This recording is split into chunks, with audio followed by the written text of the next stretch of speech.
Hello, folks. This is Lee again. I am, as you can tell from the holographic wallpaper behind me, if you're watching this on YouTube, I am still in the Landing Casino in Jeju in South Korea. It is Wednesday. I've now been here for 3 days. I go home on Sunday. And I want to spend a little bit of time talking to you about envy. So, yesterday, I interviewed a poker player called Luke Greenwood, okay? And I would describe Luke as a very, a super intelligent, very rational and logical thinker, which a lot of high stakes poker players are. So he's far more on the spectrum of emotion being one side of the spectrum and like super rational on the other. He's like super rational, which means emotionally there's not he's not as emotional, or he doesn't show as much emotion, which makes him a good poker player, I guess. And one of the questions I asked him while we were interviewing was, I said, Luke, when you look around in the poker world and outside of the poker world, who is it that you are envious of? And what is it about them that creates this envy? What is it that you're envious of? And Luke looked at me and he thought about it for a couple of seconds. And obviously he's under a bit of pressure because the camera is on him, the video camera, and I've just thrown this question out, so he hasn't had time to think about it. But he thinks about it for a couple of seconds, and then he says to me, I don't like the idea of being envious about anybody because that means that I am jealous of people, and I'm not jealous of people. Okay. And then he kind of finished the question. I can't remember what else he finished, but he didn't answer the question because it was difficult for him to answer it because he had associated envy with jealousy. Okay. And I see this a lot because this is a question that I ask poker players a lot during my interviews, and I generally get the same response. It's either, like Luke said, I'm not envious of anybody because I'm not jealous of anybody, or the most common answer is, I'm not envious of anybody. I'm perfectly love my life and everything about who I am. Okay. I want to challenge this assumption that I'm picking up in the high stakes poker community that people aren't envious of anybody or anything. Okay? I want to challenge that and talk about it and tease it out a little bit. And the reason that it's important is on this journey to be someone that doesn't drink alcohol, there are different stages. Okay? So the first stage, as you'll hear me bang on about a lot, is understanding the truth about alcohol. What are the reasons that we drink alcohol? Why is it so difficult to stop? So you have a clear, as crystal, understanding of why you're drinking alcohol. Just that internal discussion with yourself, even better if you're having that external discussion with like-minded individuals, and having that discussion with like-minded individuals is far more important than having it with people who are suffering from the death effect. So if you start, for example, thinking to yourself, why am I drinking alcohol? Why is it so difficult to stop? And you start having that conversation with people who are not thinking like you, it can be very demoralizing. And because you start to feel demoralized, you become a little defeatist, and the resistance will take over and convince you to quieten that cognitive dissonance. This is why it's often better for you to find like-minded people like Strive and say to people on Strive, hey, why is it that I drink alcohol and why do I find it so difficult to stop? And then people will be like, oh, wow, I had that same issue, etc., etc. And you suddenly feel comfortable to have that dialogue. So, but that's part of the process. A very important part of the process is truth, right? The other then big part of this process is understanding how addiction works when it comes to the types of people that come to the truth about alcohol, right? And that is that through time, through societal conditioning, through the old adage of people like us do things like this, we've just literally adopted the blueprint of our parents, of our society, of the culture where we were raised. And that blueprint said that when you reach your teenage years, you will go out and experiment. And part of that experimentation will be drinking alcohol. And then when you turn 18 or 21 in some parts of the world, you will then adopt drinking alcohol as a normal part of your life, right? That is the blueprint, and that is a blueprint that I've seen in the UK, in America, in Australia, New Zealand, in Canada, in Europe. That is the blueprint, right? And we just follow it blindly. And so that is how we become addicted. And once we understand the truth about alcohol, we can now raise awareness of that truth within us and understand that the reason that we find it so difficult not to drink alcohol is because we've forged so many strong neurological connections around our belief systems and our convictions and our personality that says that we need to drink alcohol to provide us with certain value. And if we raise awareness of a new truth, then we can fire new neurological connections to replace those old ones. So we can then start saying to ourselves things like, alcoholism is an invisible, violent, and dominant belief system. We can say that we were programmed to drink alcohol from birth. We can say that alcohol provides us with no value, and the only reason that I drink it is because I am addicted. And things like that are going to change the way that we think of things mentally, awareness, and that is going to then reduce the craving, okay? And hopefully at the end of this point, you're then now somebody who doesn't drink alcohol, or you're certainly in what James and Janice Prochaska will claim, you're in the maintenance stage of addiction. And the maintenance stage is the stage where you've taken action, you're currently in that process of rewiring these neurons in your mind so you are going to one day reach the termination phase where you never ever think about drinking alcohol. So I am there now, right? I am at that phase where I never ever think about drinking alcohol. But I had to go through a period of maintenance in order for me to do the work continually to change these neurological connections. And the Prochaskas believe that can take anywhere up to 5 years. And that is why the intensive experience is a year long, okay? So during that maintenance phase, one other thing that comes up that we need to be working on continually is now we're somebody who doesn't drink alcohol, how do we fit ourselves back into society when everyone around us drinks alcohol? How do we talk to our wives, our husbands, our siblings, our work colleagues, our best friends about this new knowledge and this understanding if they are still drinking and they do not have any cognitive dissonance and they are really likely to be suffering from the death effect and they're still kind of in that zombification of societal conditioning. They're not really thinking like you're thinking, you know. So how are you able to integrate yourselves back into that world? And I really believe that one of the core principles of what I call freedom, the freedom kind of part of the true alcohol philosophy, is understanding how to fill our white space, okay? So we become someone that doesn't drink alcohol, and all of a sudden up here in our noggin, in our brain, we're now thinking differently, thinking clearly, the fog is lifted, so there's almost like more room in our mind, and our subconscious is filling it with lots of questions, right? And one of those questions that will come up repeatedly will be, how am I going to fill the 80,000 hours in my life that I've earmarked for either a job, a career, a hobby, or a vocation, depending on your financial situation, I guess. So if you're a super gazillionaire, you don't need a job or a career. You could just have a hobby for life.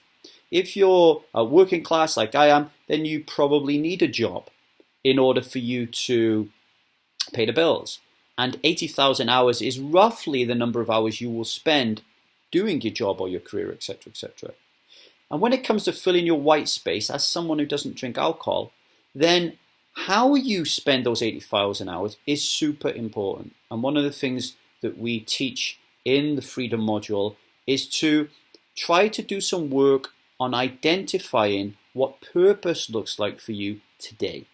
So purpose and meaning, I believe, as they apply to from an individual perspective is a very fluid thing. So my purpose in life when I was 14 is very different to my purpose in life when I was 30, which is very different to my purpose in life today. You know, so we don't need to kind of travel too far in the future. I think for the exercising kind of like purpose today is like being more mindful about, you know, what is it that I want to get out of my life.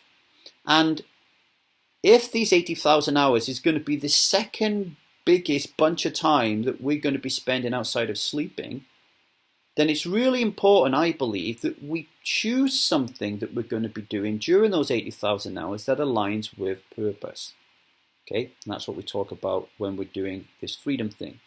Now, if anybody's ever tried to figure out what their purpose is in life, it can be a very emotional experience. You would have heard me talk about how I went through this process when I was 35, sitting down with Michelle, who was my success principles coach during my time at the Jack Canfield Life coaching online training course, whatever you want to call it. And I got very upset and very emotional over the fact that I couldn't identify what my purpose was. And I felt a lot of shame, a lot of guilt that I got to 35 years of age and I didn't even know anything about purpose. I'd never questioned it. I was also very angry at the world and my parents and my teachers in life for not ever raising dialogue around the issue of meaning and purpose. So it can be a very, very emotionally driven, hardcore period of time. And this is why it's super important in the Freedom module that you get the full support of your fellow strivers and the Truth About Alcohol ambassadors when you're dealing with this very, very core question. Because you are much more likely to go through a very successful maintenance phase in the 6 stages of change of addiction. So you're much more likely to get through that maintenance stage and reach termination if you have a purpose locked into your crosshairs and you know what you're going to do with that time, and that most of your time, not all of it, but most of your time and the activities that you carry out on a daily basis are aligned with that purpose. If you do that, then the likelihood of you breezing through the maintenance phase and reaching termination and never having to worry about craving about alcohol, okay, you're odds on more likely to achieve that goal.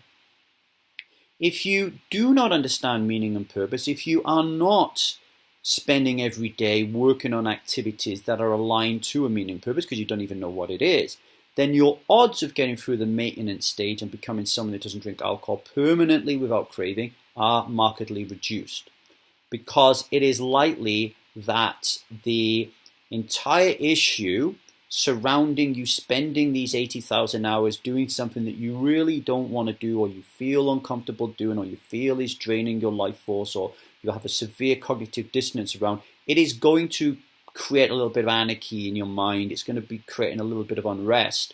And whenever we're kind of off balance and we're not quite sure where we're going, kind of like in a boat with no oars, then I think myself permanently that the laws of probability say that we're more likely to be stressed, and therefore we're more likely to go back to our good old friend alcohol, right? So for me, purpose and all that kind of thing is really important. So how do we identify what our purpose is? Well, there are a myriad of different ways that we can learn to focus our attention, mainly around asking really, really smart, emotionally intelligent questions. And one of these questions is, what am I envious about in other people? What is it that I am envious about? Who am I envious of? And what is it that I am envious about them? Okay, so think about this kid, Luke Greenwood. So I'm opposite Luke Greenwood. I'm interviewing him, okay? Now, he says that he's not envious of anybody because he doesn't want to be jealous of anybody. Well, me looking at Luke Greenwood, I look at him and I think to myself, I'm envious of you, Luke. Like, I'm envious of the fact that you get to sit at this poker table and play in a tournament that you've paid $2 million Hong Kong to sit down and play this game. So you paid $250 to $300,000 to sit and play poker. Okay, I'm envious that I don't have the financial freedom or the network of people who would back me to be in that game. I am envious of that. Okay, what does that tell me about that? Like, why am I envious? Well, it tells me that I find value in the financial freedom that someone like Luke has. Now, that doesn't mean that I'm a greedy person and that I want to achieve financial freedom so I can live a materialistic lifestyle, because that's not who I am. However, given the goals and the purpose that I want to achieve in terms of creating a movement of 1 million people, going back to the laws of probability again, it is much more likely, the odds are markedly improved, that if I have no financial constraints, that I will reach 1 million people a lot quicker than as I am now today. Okay. Also, because I have one child that lives in one continent, I have another child that lives in another continent. I don't have a home. I don't have a car. I'm not quite sure where to live. I'm not quite sure what school to send my daughter to. I am in Jeju, Korea right now on my own. I could have flown my family out here to be with me, to experience this event with me at the same time in this wonderful 5-star resort. If there was no financial issues there whatsoever, I could have a house in America. I could have a house in the UK. I could send Zia to a fantastic school. I wouldn't have to worry about the healthcare costs in America if that's where we chose to live. I could not have to fly cramped up in economy. I could fly my family all around the world as I travel around to be with me, to enjoy all these different parts of the world. So it makes my life easier. And I look at someone like Luke and I see that freedom, and I get a little bit envious of that. The other thing I look at Luke and I think to myself, this guy is choosing to play in this poker tournament because he loves this. It's a game to him and he loves the competitive angle of it. There's stress and pressure on him in this. It doesn't exist. You might think there's a lot of pressure and stress on him because he's playing for £300,000 or dollars, but poker players don't think like that, not the best ones. So there's no stress. He's there just to really enjoy himself, and there is a real sense of freedom around that. So he can come and go in these games as he wants to. When he's not playing, nobody's ordering him to do anything. He could have just said to me, no, I don't want to have an interview with you, Lee. He's literally free reign to do what the hell he likes while he's in Korea. Okay, I'm envious of that because it's now 11:30, and in about half hour, I'm going to have to jump in the shower. I'm going to have to go down the poker room, and I'm going to have to spend the next 12 hours begging and groveling professional poker players to sit down and have an interview with me. Okay, that is not freedom to me. I feel like I have the shackles on. Yes, I'm very grateful that I get to do this, and that this is much more freedom than I ever had when I was working on the railway. However, I can't just cut loose today like Luke can. I can't just say, fuck it, I'm not going to beg these poker players anymore because somebody is paying me to beg them. So I start to develop a cognitive dissonance around what I'm doing. The poker players who ignore me, I want to fire them. I don't want to ask them anymore. If you don't want to have an interview with me, fine, I'm not asking you anymore. But I had that cognitive dissonance because I know someone is relying on me to convince somebody to have that interview with me. I don't like that cognitive dissonance. I don't like those shackles. This doesn't mean that I'm not grateful about what I do. However, it shows through envy. Envy allows me to see that what I'm doing today in Korea, is not aligned with my meaning and purpose. Luke, what he's doing playing poker, is aligned with his meaning and purpose. And you do get some poker players, one I interviewed recently called Stefan Sontheimer, when you start asking him about the future and what he's going to do and with poker, etc., then you start to see the cognitive dissonance kind of form in Stefan's words and Stefan's mind when he's almost saying, I can't do this forever. Like poker for him is not fun anymore. It's not enjoyable anymore. To him, playing poker sometimes is as difficult as it is for me begging people to have an interview with me. So that then, you could see someone like Stefan, he might look at an Elon Musk and he might be envious of Elon Musk because Elon Musk is doing something that is radically going to improve the world. Okay, so it's really important, I believe, to drop this notion that envy is a bad thing, that envy is a bad emotion or a bad feeling, that somehow societal conditioning has pushed that emotion, that feeling, into a bad bracket, around with jealousy and arrogance, and narcissism. Like it's a bad thing. It is not a bad thing.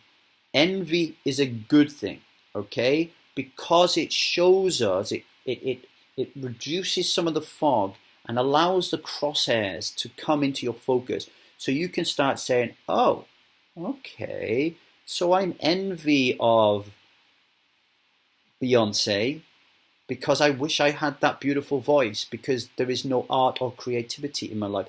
As long as you can do it in a very structured way. Who am I envious of? What is it about them that I am envious of?